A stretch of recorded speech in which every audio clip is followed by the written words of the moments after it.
I want to welcome Alan Dalton of Alan Dalton Entertainment Group and Palm Beach Mobile to Don't Follow the Shepherd podcast. Alan is a guru, a thought leader in the live event space. He has a catering business, kind of an adjunct business, if you will, in South Florida. And I really want to learn about this dynamic space. Peripherally, I understand live events, but Alan's going to fill us in and hopefully share what makes him so passionate about this profession and industry. So, welcome, Alan. Is there something specific that first drew you into the luxury event planning space? Perhaps a defining moment when you realized this would become your career? What's been the biggest lesson that you've learned after producing hundreds or perhaps thousands of events? Well, thank you, Jordan, for having me. And I guess I should start from the beginning. I was a hotel management student graduating with a hotel management degree, and I was working in corporate events for some luxury hotels. And creating events, I realized that it was not just logistics, but it was also the entertainment part of it was creating the experience, and that the entertainment changed everything about an event. It creates emotion, and therefore it became a passion of mine to start Alan Dalton Entertainment Group several years ago. And some of the lessons that I've kind of gathered out of this is that you know every client is different. They all have different needs.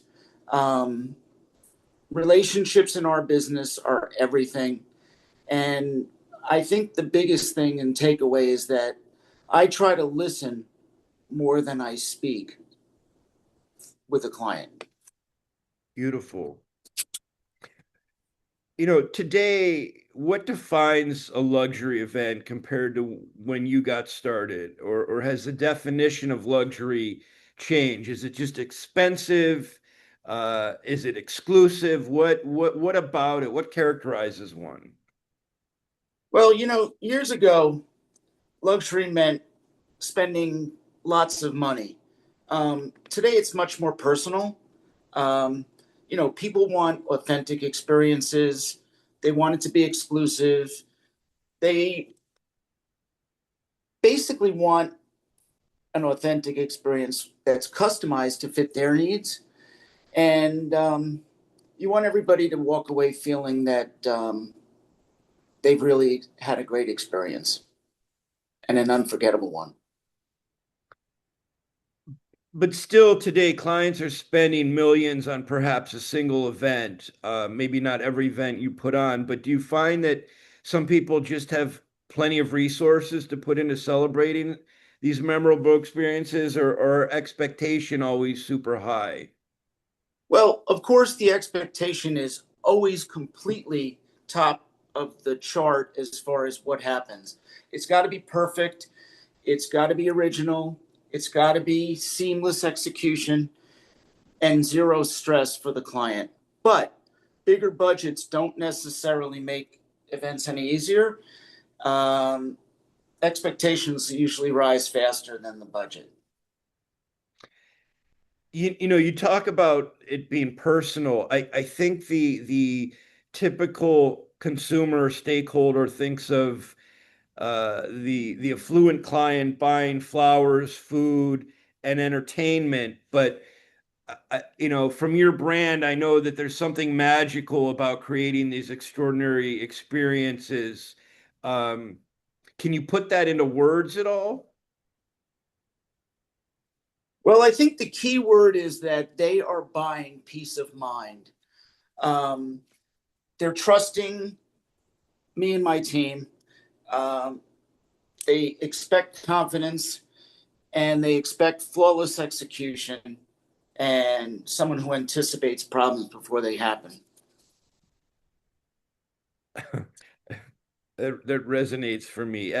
Um, how do you maintain exclusivity and confidentiality while continuing to expand your business, or can you share some of the clients and vendors you have planned or produced events for? Well, I do not really. That's one thing about my company is that we keep exclusivity. We never talk about our clients. Um, we have long-term relationships with our clients that go for years. And the confidentiality, I think, is probably one of the biggest strong points that we do because the people that we deal with really don't want to be noticed or recognized. They want to be completely under the radar with complete discretion. Right. I mean, it makes sense. Sometimes high profile people have to deal with public or publicity so much that they want these private events as secure, safe, and confidential as possible. I Um, mean, I think that, people want when they're spending a lot of money, they don't want it to be out in the field. They want it to be completely inside and compact and succinct. and speaking of this personal issue or confidentiality, this is such an emotional, it's emotionally, it's an uh, emotional high, but it's emotionally important, these milestone celebrations. Um, so you really want these to be unforgettable events. Can you uh I guess there's nothing, you kind of answered the question, but there's nothing that you can permit to be less than the best.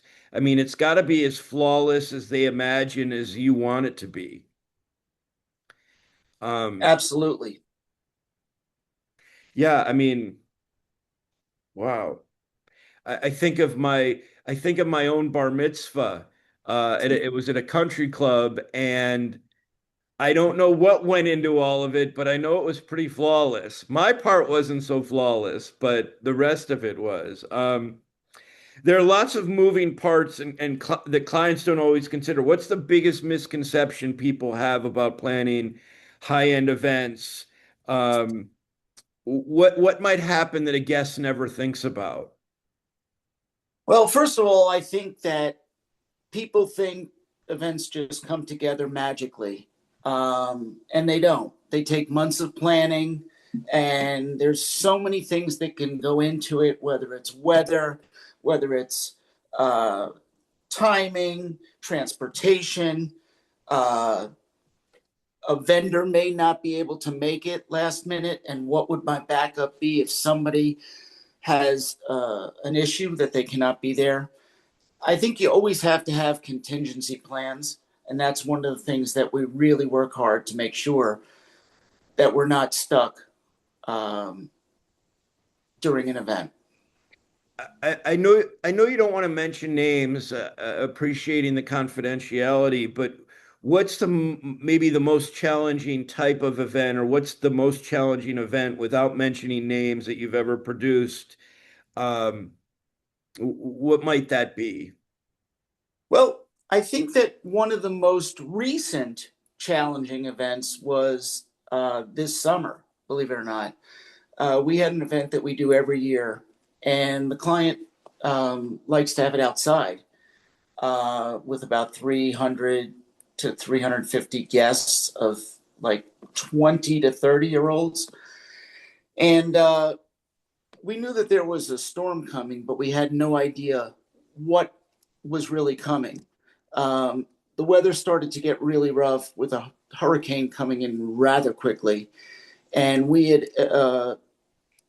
in advance, planned on it potentially moving inside. Um, and eventually, when the rain came, we moved inside quickly. The party continued. There was a tree that fell on the roof of the building. We had a tent outside that blew away. Power went out for a few moments, then came back up, and the party continued inside the home. Wow. Wow. Challenging. It's really interesting to me, though. I'm thinking about you being part of all these milestone events for people, whether they're the most exclusive, the most affluent clients, or the most famous, whatever. Just being part of these moments is amazing. Uh, so you kind of talked about the confidentiality of working with some of these A-list, what we'll call A-list celebrities or even royalty. What qualities do elite clients value most in their planners? Maybe one of the things is the confidentiality they talked about, but discretion in your business um, is paramount. But picking your staff and team members, you have to have a solid foundation of team members to be able to trust them to kind of carry on events with the discretion that your ethos is all about. Can you talk a little bit about that? Well, over the years, I've been fortunate enough to really work with a bunch of really talented and creative people. And, these are the people that we've all sort of grown together. And we all sort of understand what the complexity of each event is. And when we get in front of celebrities or really famous people, we try to still make it that we're not starstruck and that we, you know, totally respect their discretion, that we respect their privacy. And I think that our clients really appreciate that. Um, I appreciate that. I appreciate that. What's the most unusual request you've ever received, or perhaps the type of request? Believe it or not, I had a client that wanted to enter their party in a ballroom on a camel. Wow. And we got it done. It was pretty unusual, but fun. But, some of the other things are, unusual requests, like changing an entire ballroom over after a party ends and having it ready in an hour because the venue booked two events and they didn't consider that it was going to be a little bit more than just a fast turnaround. It needed, you know, many more hours than just a 1 hour time frame. And, you know, my team and I were able to shift and we made it happen. I think you'll appreciate that I can relate to the animal stuff because back in the day, I had to take animals on television in studios. And sometimes the requests from the producers were crazy. And even doing TV shows, the producers would come to the zoo and ask for things. That's a whole nother podcast. Now, what's cool is that you have some really unique talent, magicians, um, what I'll call unique musicians, mentalists. When you're vetting out some of the talent or recruiting the talent, you probably think beyond just the talent itself, but also the professionalism, the charisma, the other attributes that make someone really riveting talent for a live event. Or am I wrong? Is it sometimes just you get a referral for the best talent and that's how you might choose them? Well, for the most part, I have a stable of performers that I have personally vetted at events and I understand the way that they work. Um, but then occasionally someone will specifically say, I want so and so, or get me a major act. Um, at which point we go through the process and produce that act for them. Fair enough. You know, Um, yeah, I'm really interested. Maybe we can talk about this in a future podcast if you'd like, but I'm really curious about some of the mentalists. That sounds really cool. Um, Social media.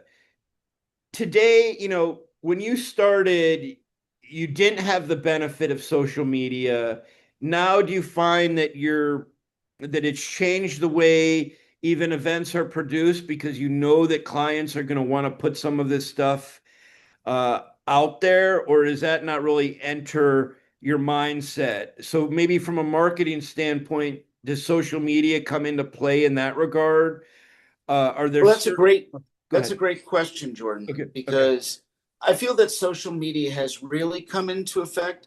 I think that some people are really social media, um, they're bragging on social media about making their events look bigger and better than what they are. For the most part, my clients would prefer not to share any addresses, any client names, anything. They just don't want to be put out on the internet. And you know, it's been a challenge because a lot of people um, that we deal with want that exclusivity and they want that privacy. They don't want to be put all over the internet, and they trust us, and they know that we're going to be confidential about what went on at their party, and that gives them peace of mind. Interesting. Makes total sense. And that is such a conundrum for you from a marketing standpoint. The higher end, the less people tend to see. So that also brings me to the question of the hybrid. Are you involved? Do hybrid events fall in your jurisdiction, so to speak? For example, since COVID, this notion that sometimes you'll have, I mean, I know I've been invited to bar mitzvahs remotely. Uh, for example, and maybe are there examples where you've had to incorporate something remote into an event, or is that not necessarily the case? Well, as you said, during COVID, we did several functions that were hybrid. Um, and then as time went on post COVID, we have not had to do a hybrid event, although we did have to simulcast for family members that could not be at the ceremony. We've put cameras on the scene so that, let's say, a grandparent that couldn't travel to the function were able to um, actually be at the event live remotely,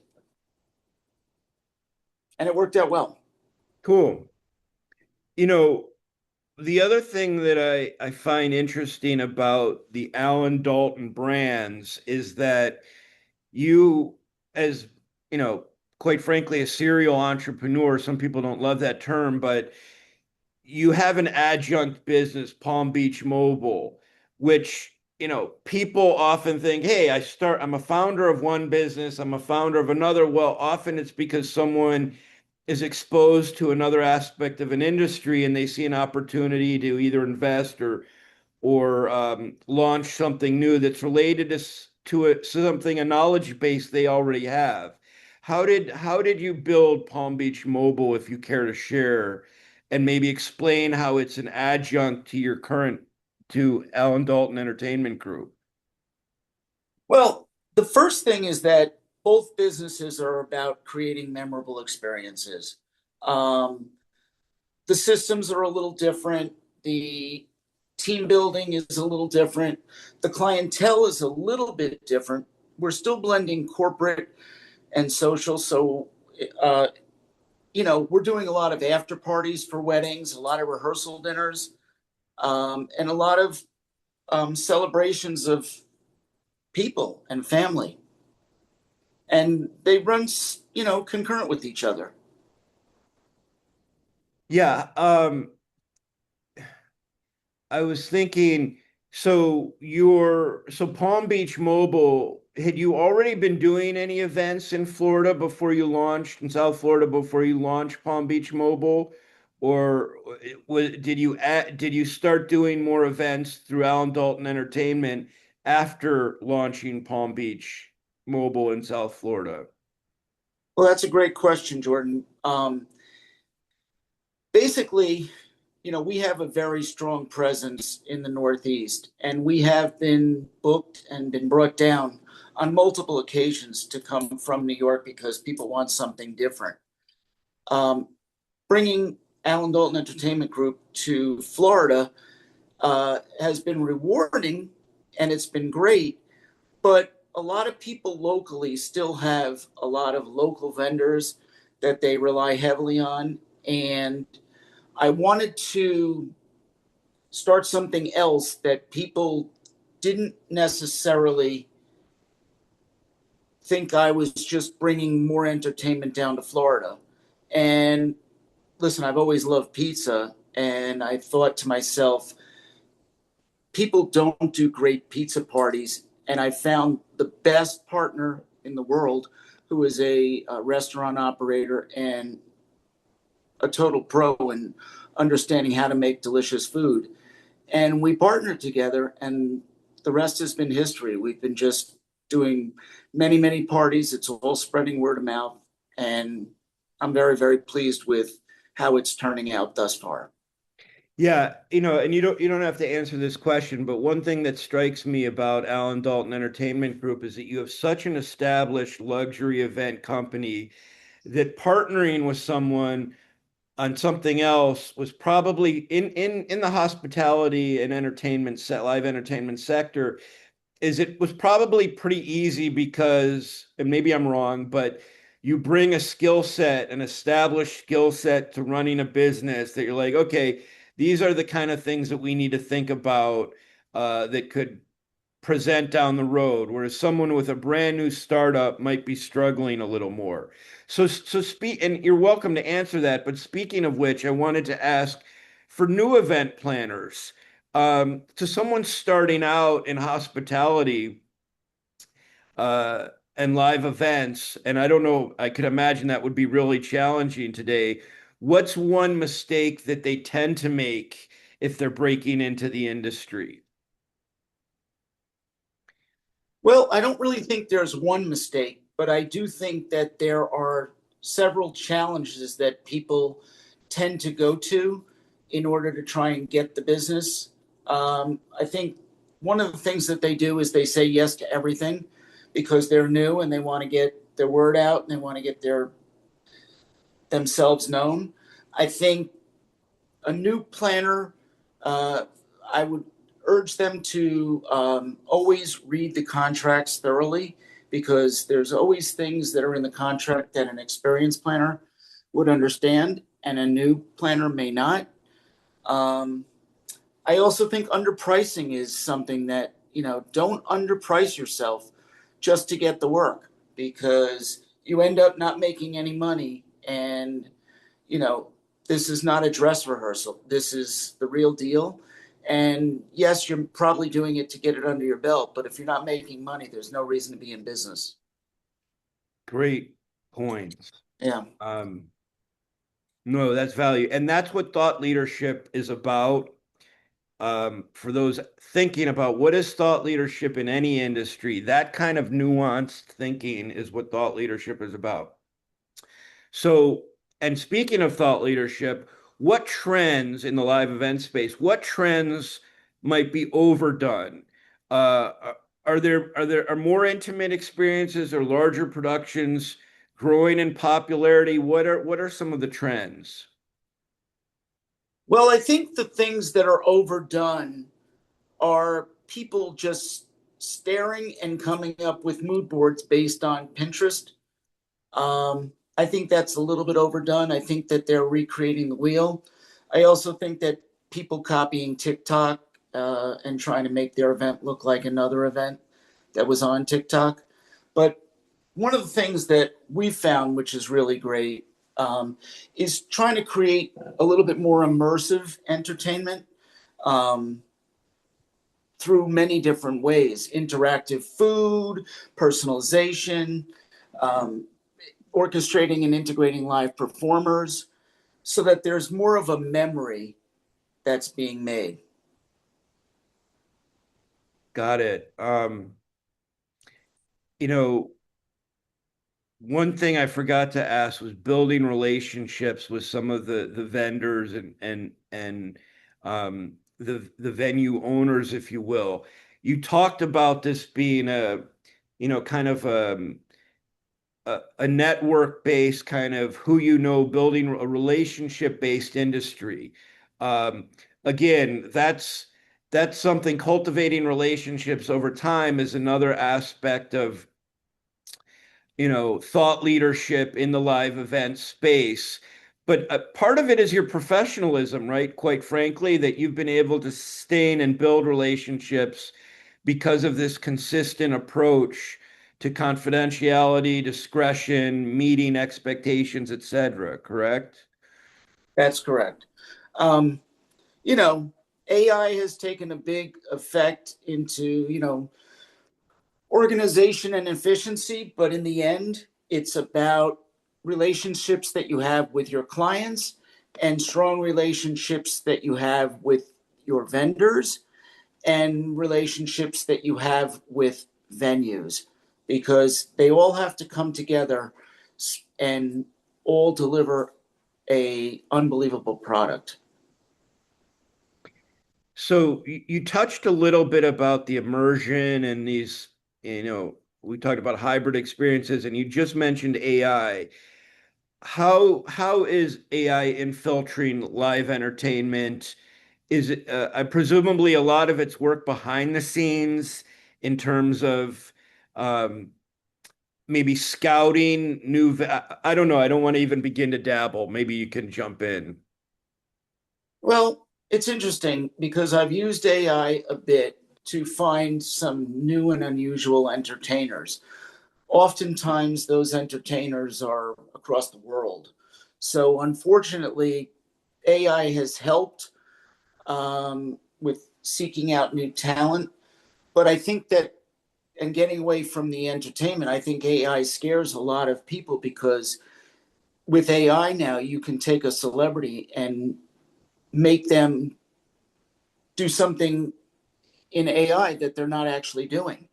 So there's all these issues with copyright and all these issues with likenesses, and it's becoming a real problem.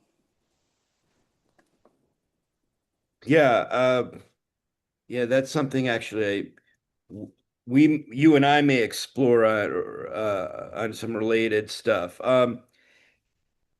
As a thought leader, what are the biggest event planning myths? What is one luxury detail everyone notices and a detail maybe no one notices, but probably should?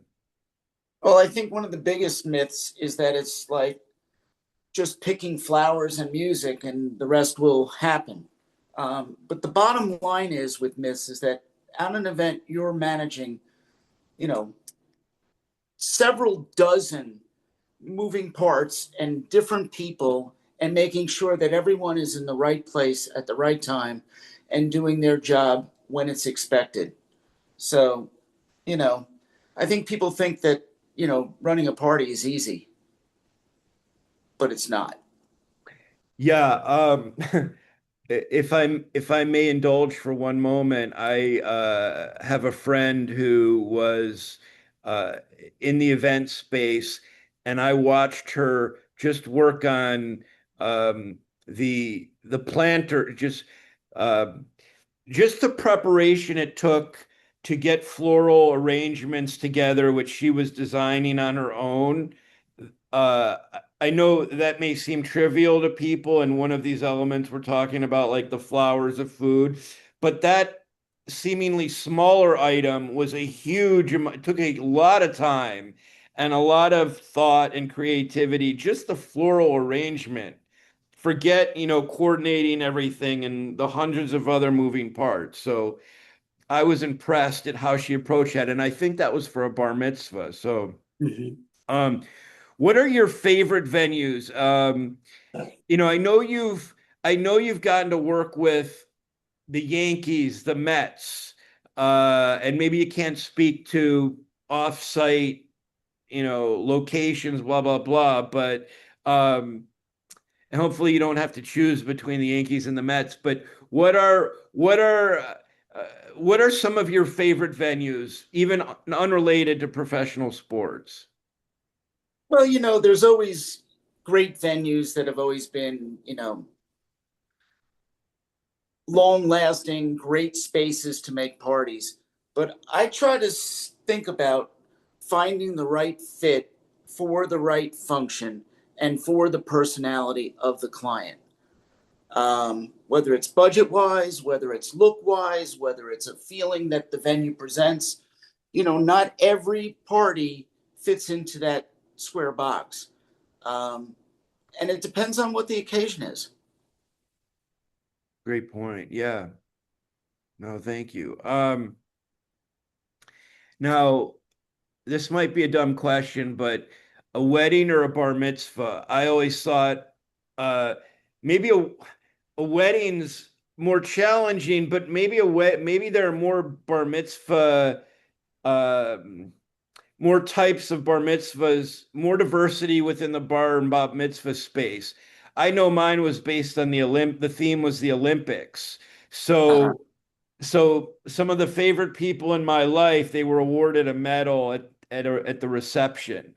Um, but I tend to think of the wedding as being more sophisticated and elegant, but maybe that's not necessarily the case. Well, they both come with very different pressures.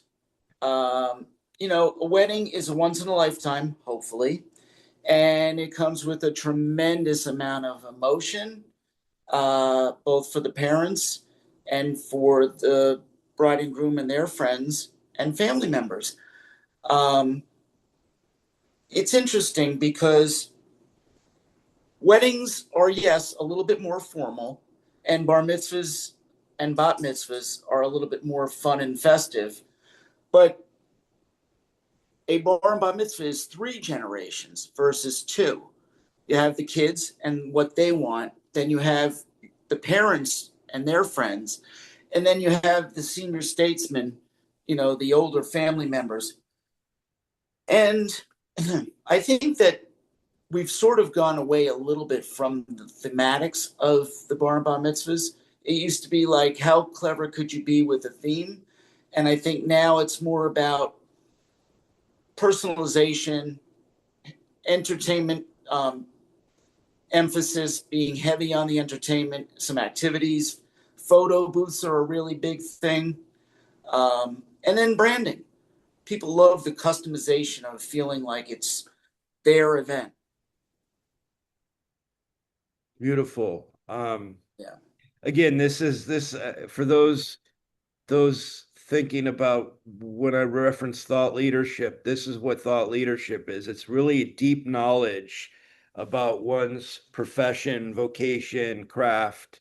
Um, and there are people that can convey this information to people just getting started or to those in other industries that want to learn about, how and when collaboration makes sense. On a personal note, and again, you may not want to mention names, but was there one particular event that was really momentous for you, emotionally evocative? Uh, and do you get, you know, like even if you're not at the event itself, putting something together, is there an energy that you sometimes reflect upon? Yeah, I mean, listen, every event we do, we put a tremendous amount of energy into it. Um, I'm a pretty hands-on operator. I like to be as present as I possibly can. Um, I think that every event is something that's been planned out for months or years. And I think that as an entertainment company, we need to all be mindful that this is the one person's special day, even though we may be doing several events either that week or that weekend.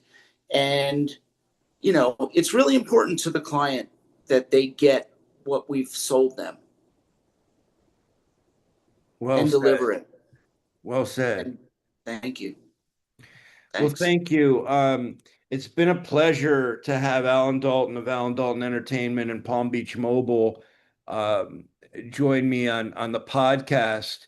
The name "Don't Follow Shepherd" really was inspired by this notion that you can kind of make your own path, mentorship, obviously makes sense, but there's no shoulds in this world. And to be entrepreneurial like Alan and to be juggling a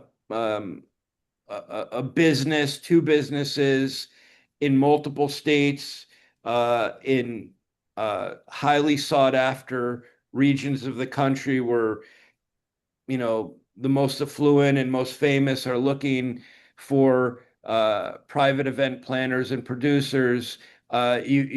It takes a lot of time to build that legacy, but it's beautiful how you kind of conveyed what you do. So thank you for joining. And hopefully we'll have you back on soon to talk about possibly some other projects. So thank you, Alan. This was great. Thank you so much for having me on your podcast, Jordan. And we always appreciate it. Thank you very much. Welcome.